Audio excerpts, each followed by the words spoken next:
Hello दोस्तों, आज की इस वीडियो में हम ये डिस्कस करेंगे कि हम किसी नंबर का फैक्टोरियल किस तरह फाइंड करेंगे, पाइथन में कोड उसके लिए किस तरह लिखेंगे। तो इसके लिए कंप्लीट एल्गोरिदम को मैं आपको समझाऊंगा। तो सबसे पहले ये जानते हैं कि हम किसी नंबर का फैक्टोरियल किस तरह फाइंड कर सकते हैं। फॉर एग्जांपल हमारे पास एक नंबर है 4 फैक्टोरियल। तो इसका फैक्टोरियल हम इस तरह फाइंड करते हैं 4 multiply by 3 multiply by 2 multiply by 1 जो कि 24 इससे आता है। तो ये तो हम मैथमेटिक्स में इस तरह फाइंड करते हैं, लेकिन कंप्यूटर में हम एल्गोरिदम किस तरह डिज़ाइन करेंगे कि वो हमारे लिए किसी नंबर का फैक्टोरियल डिज़ाइन करें। फॉर एग्जांपल हमारे पास एक वेरिएबल है जिसमें 4 स्टोर है और दूसरा वेरिएबल है जिसमें 1 स्टोर है।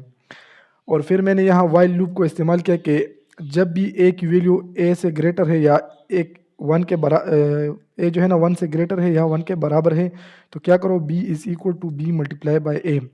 तो बी में जो वैल्यू स्टोर है उसको ए के साथ मल्टीप्लाई कर दो। बी में इस दफ़ा फर्स्ट आइट्रेशन में क्या है 1 स्टोर है और ए में 4 स्टोर है, तो ये क्या हो जाएगा, ये 1 मल्टीप्लाई बाय 4 4 ही हो जाएगा। और फिर ए को एक नंबर डिक्रीज करो 1 नंबर, तो ए 3 हो जाएगा। इस तरह फिर ये यहाँ आएगा तो ए में 3 है तो फिर कंडीशन चेक करेगा। तो इस एल्गोरिदम को मैंने डिज़ाइन किया। तो नेक्स्ट स्लाइड में देखिए दोस्तों, जब ए में पहली दफ़ा क्या स्टोर था 4 स्टोर था और बी में 1 स्टोर था, तो पहली दफ़ा कंडीशन ट्रू थी। तो देखिए दोस्तों ये क्या हुआ, A is greater than 4 is greater than 1, condition is true. तो ये क्या हो जाएगा B is equal to 1 multiply by 4। B में जो वैल्यू स्टोर है उसको ए के साथ मल्टीप्लाई करो, तो ये क्या हो जाएगा, ये 1 multiply by 4 is equal to 4 हो जाएगा। और A is equal to 4 minus 1 तो वो 3 हो जाएगा। तो अब ये जब नेक्स्ट आइट्रेशन में जाएगा तो देखिए दोस्तों क्या हो जाएगा, नाउ ए में क्या स्टोर है, ए में 3 स्टोर है और बी में 4 हो गया। अब फिर हम इस कंडीशन को चेक करेंगे 3 is greater than or equal to 1, yes.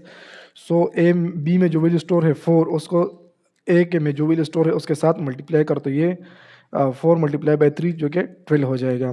और ए में जो वैल्यू स्टोर है उससे एक डिक्रीज करो, तो ये 3 माइनस 1 2 हो जाएगा।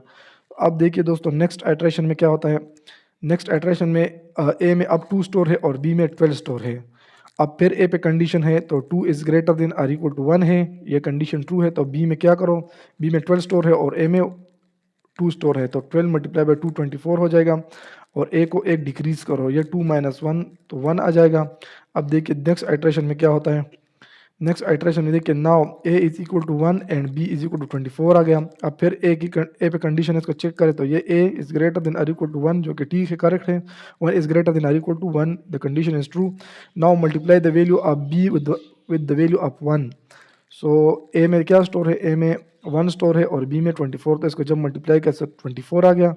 और ये A is equal to 1 minus 1 is equal to ये 0 हो गया। तो अब नेक्स्ट आइट्रेशन में देखिए दोस्तों, ए में 0 स्टोर है, बी में 24 आ गया जो कि 4 का फैक्टोरियल है। अब इस दफ़ा जब इस कंडीशन को हम चेक करेंगे, देखिए ए इज इक्वल टू 0 है तो 0 is greater than or equal to 1, ये कंडीशन ट्रू नहीं है, तो कंडीशन फॉल्स हो गई, ये लाइन स्किप कर जाएगा वाइल लूप, यहाँ से वाइल लूप निकल जाएगा। और now print the value of B which is 24 on screen which is the factor require factorial of 4। तो फिर हम इस लूप से निकल जाएंगे और बी में जो वैल्यू स्टोर है उसको यूज़र को दिखा देंगे कि आपने जो नंबर एंटर किया था 4 उसका ये फैक्टोरियल है। तो ये कंप्लीट एल्गोरिदम है कि हम इस तरह से किसी भी नंबर का फैक्टोरियल फाइंड कर सकते हैं। तो चलिए दोस्तों आप पाइथन में इसके लिए कोड लिखते हैं।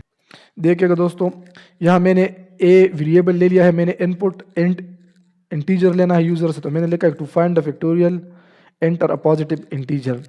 आपको अगर किसी नंबर का फैक्टोरियल फाइंड करना है, मैं यूज़र को ये प्रॉम्प्ट स्क्रीन पर शो करा दूंगा, तो वो एक नंबर एंटर करेगा जिसका वो फैक्टोरियल फाइंड करना चाहता है। फिर मैंने बी वेरिएबल ले लिया जिसमें मैंने इनिशियली 1 स्टोर किया। जब यूज़र 0 एंटर करेगा तो ये कंडीशन फॉल्स हो जाएगी ना, A is equal to 0 is greater than or equal to 1 नहीं है, तो वो ऑटोमेटिकली फिर स्क्रीन पर 1 0 को 1 फैक्टोरियल जो है ना 0 का फैक्टोरियल 1 शो कर देगा यूज़र के लिए। तो मैंने ये यूज़र से वैल्यू ली और इसमें 1 स्टोर किया है इनिशियली। और फिर मैंने वाइल लूप को यहाँ इनिशियलाइज किया। देखिए दोस्तों, अगर A is greater than or equal to 1 होगा, जिस तरह मैंने स्लाइड्स में पूरे एल्गोरिदम को एक्सप्लेन किया, तो फिर क्या करो, B is equal to B multiply by A. B में जो वैल्यू स्टोर है उसको ए की वैल्यू के साथ मल्टीप्लाई करो और ए को हर आइट्रेशन में 1 1 डिक्रीज करता जाओ।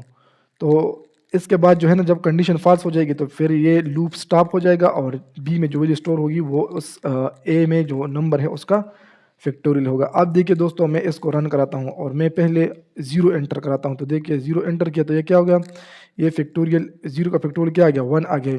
क्यों? देखिए दोस्तों, यहाँ ए में 0 स्टोर है इस दफ़ा, तो 0 इज़ ग्रेटर देन और इक्वल टू 1 कंडीशन फ़ॉल्स है ना, तो बी में जो वैल्यू है वो ऑटोमेटिकली यहाँ आके वो स्क्रीन पर प्रिंट हो गई।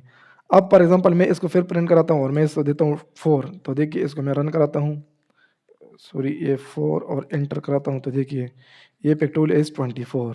तो इस तरह से ये व्हाइल लूप वर्क करता है और इसको अगेन एंड अगेन ए की वैल्यू को डिक्रीज़ करता है और बी की वैल्यू को ए के साथ मल्टीप्लाई करता है। अब फॉर एग्ज़ाम्पल मैं 10 का फैक्टोरियल फाइंड करना चाहता हूँ, 10 लिखकर, और ये देखिए फैक्टोरियल ऑफ 10, ये इतना बड़ा नंबर जो है ना वो 10 का फैक्टोरियल आ गया।